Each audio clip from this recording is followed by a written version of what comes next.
நம சிவாய.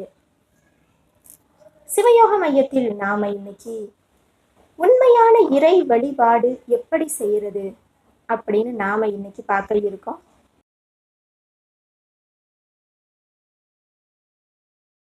பொதுவா இறை வழிபாடுங்கிறது தவறாம கோவிலுக்கு செல்வதிலையும், மந்திரங்கள் சொல்லி இறைவனை நம்ம பூஜை செய்யறதுலையும், விரதங்கள் மேற்கொள்றது அப்படின்னு பல வகையில இறை வழிபாடு செய்யறாங்க.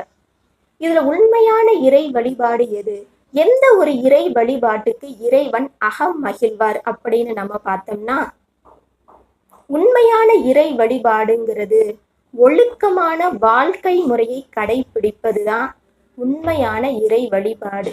அதற்கடுத்து யார் மனதையும் புண்படுத்தாம, மற்றவர்களை அவமரியாதை செய்யாம, அனைத்து உயிர்களிடத்தும் அன்பு செலுத்துவதே உண்மையான இறை வழிபாடு. ஏன்னா